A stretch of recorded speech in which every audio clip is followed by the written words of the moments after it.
Hi guys, welcome back to class of learning. You're with Rahul Sharma, your friend and guide. This class is all about the final task on MG06. आपने इस paper के लिए तैयारी almost done है. आप सिर्फ last video की wait थी and we are waiting for this video. Let's start the class. The first thing that we need to keep in our mind regarding the American literature is all about the questions that we have to prepare for the exam. सिर्फ एक दिन है paper में आप कौन कौन से question prepare करें वो यहाँ पे ये सारे क्वेश्चन ऑलमोस्ट मैं आपको बता चुका था with the period my previous video. But why the final talk was required, क्योंकि आप जानते हैं कि पेपर में वही क्वेश्चन आते हैं जो हम फाइनल टॉक में डिस्कस कर रहे थे. सो गाइस इस वीडियो को लास्ट देखना, और हाँ अगर कुछ भी समझ में आया लगे कि हेल्प की सर ने तो लाइक जरूर किया करो वीडियो को. मुझे भी थोड़ा अप्रिशिएट लगता है कि बच्चों ने कुछ देखा है. तो यहां से शुरू करते हैं क्लास 2. सबसे पहले हमारे पास जो हमें टॉपिक क्लियर करना है वो होगा ideology. So the ideology of puritanism reflected in American literature. अब ये पैरेंटिज्म क्या है, इसके कॉन्सेप्ट क्या है, किन चीजों को डील करते हैं और हम कैसे बांट सकते हैं. And we get to know that sir this period also known as the Milton period. ये वो पीरियड था जहां आइडियोलॉजी ऑफ बाइबल को हाईलाइट किया गया था. हर आदमी बाइबल की आइडियोलॉजी को हाईलाइट कर रहा था. Sir it was the complete dominance of Patrick society. आपने कहा सर पैट्रिक सोसाइटी को हाईलाइट किया था, means the male dominant society, जहां पे वुमेन का रोल जीरो, उसको कोई वैल्यू नहीं दी गई थी. आपने कहा इसको हम सब मिल्टन इरा के नाम से जानते थे. यस, और इसको बोले सेकंड रेनेसां, जब चेंजेस बहुत सारे आते हैं that we will see lots of changes. Sir इस पूरे पीरियड को दो पार्ट्स में बांटा गया था, जैकोबियन और कैरोलिनियन. आपने कहा सर जब हम रिस्टोरेशन पढ़ते हैं, इवन मेटाफिजिकल पोएट्री जब हमने बात पढ़ी थी हमने, वहां पे जैकोबियन और कैरोलिनियन पीरियड्स को डिफाइन किया था आपने. तो ये सारी चीजें हमें वहां से क्लियर होती हैं. और आता है कहां आइडियोलॉजी ऑफ पैरेंटिज्म, कहां पे अमेरिकन लिटरेचर. इसमें तीन टॉपिक्स पे क्वेश्चन आते हैं बार बार. जो तीन टॉपिक आप कर लेते हो पेपर में क्वेश्चन कहीं से भी आते हैं, आप आंसर दे सकते हैं. The first we are having the nature of religion. Sir nature of religion क्या होगा, उसको यहां से जोड़ना आपने, क्योंकि 19th सेंचुरी डाल दी. क्या डाल दिया 19th century. Then the new American literature जो मैंने यहां डाला, and then the major guidance. इसका एक कॉन्सेप्ट ध्यान रखना आपने, reflected in American literature. Sir जो आइडियोलॉजीज पैरेंटिज्म की आइडियोलॉजीज रिफ्लेक्ट होती है अमेरिकन लिटरेचर में, इस क्वेश्चन को आपने ऑन टिक करना है. And I really want you people to do this. शायद आपने लिखा ना हो, थोड़ा आराम से चलते हैं. आपने कहा सर पैरेंटिज्म एज है क्या, पहले चार्ट बनाएंगे, दो पार्ट से पढ़ देना. आपने कहा सर जैकोबियन एज और कैरोलिनियन एज, ये दोनों एजेस डिफाइन करते थे अलग अलग. हमें रूलर्स की डिफाइन नहीं कर रहा हूं, उसके लिए कल वीडियो दूंगा मैं आप लोगों को. लेकिन आपने कहा सर हमें क्या क्या क्लियर करना है, तो दो पार्ट्स बांट दिए आपने. आपने कहा सर इस एरा में हमने क्या किया, बाइबल की वैल्यूज को हाईलाइट किया. मतलब everybody was being based on biblical values. अब यहां पे सर पूरी तरह डोमिनेंस थी किसकी, मेल्स की. पूरी सोसाइटी अकॉर्डिंग टू मेल विशेष ही चलती थी. वुमेन की जगह बिल्कुल जीरो थी सोसाइटी में, उनको कोई राइट नहीं दिया गया था. आपने कहा इस एरा को सेकंड रेनेसां भी कहा गया है, क्योंकि बहुत सारे चेंजेस आ रहे चीजों को हाईलाइट किया जाता. और जब मैंने बोला कि बाइबल को हाईलाइट किया, बाइबल को बताया गया, तो सर इसको मिल्टन एरा भी कहा गया नाम से. आई होप यहां क्लियर हो गया. तो आइडियोलॉजीज क्लियर थी, क्या क्या करना था आपको, सारा कॉन्सेप्ट क्लियर था. Come up to the next one. Sir paper में 100% आना है, इसको ऑन टिक करना है. That is death of a salesman. What do you mean by death of salesman? सब पूरी की पूरी प्लॉट ऑन टिक होनी चाहिए, क्योंकि पेपर में 100% क्वेश्चन मिलने वाला आपको. That is for sure. आपने कहा सर डेथ ऑफ सेल्समैन में तीन topics, nature religion. Sir nature religion सबसे इंपॉर्टेंट है. Then realistic tragedy and critic of 20th century. Why it was realistic tragedy, पहले क्लियर नहीं, कहीं ना कहीं ऐसा होता है कि सर कहीं ना कहीं रियल वर्ड से ले लेकर द डेथ ऑफ सेल्समैन. और then the critic of 20th century. 20th century को हाईलाइट किया गया, पूरा बताया गया.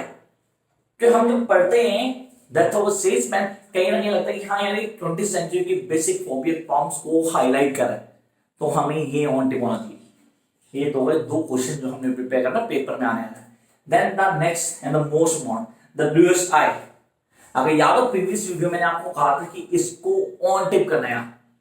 The bluest eye. First one, folk elements. Sir folk element क्या होता है, कहीं ना कहीं कुछ कल्चर, कुछ नॉर्म्स हम कहते हैं, हम जिस सोसाइटी को हाईलाइट करते हैं, जो फार एरियाज होते हैं, तो उस ब्लूएस्ट आई को क्लियर करना है. टोनी मॉरिसन के कॉन्सेप्ट को हाईलाइट करना है. What she trying to do in this particular test, the Bluest Eye, वो हमें बताओ जी।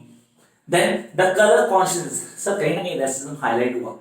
वो लड़की अपने आप को एंजल नहीं मानती थी क्योंकि she was not fair, she belongs to negro society. तो आपने कहा सर लेकिन एंजल्स तो व्हाइट होती, तो रेसिज्म कॉन्टेस्ट था यहाँ। And then we are having the racism, पूरा पूरा ना बताया आपको। Come on next one, the हेरिए। सो 1 2 3 चॉइस लेके चलना, कोई 6 करना, मैं आपको ज्यादा बता रहा हूं, कोई 6 जो आपके मन हो उन पे डील करना आपने। Come on next one, the हेरिए। सर हेरिए में सबसे पहले the feature of tragedy. What are the feature of tragedy here? Sir, the plot make sure being clear to you. अगर प्लॉट क्लियर नहीं, कहीं ना कहीं नेगेटिव हो जाएगा, जो मैं नहीं चाहता आपके साथ हो। आपको प्लॉट को पहली प्रायोरिटी देनी है क्लियर करने में। Then the feature of tragedy, then disharmony between man's primitive pride and his individualism.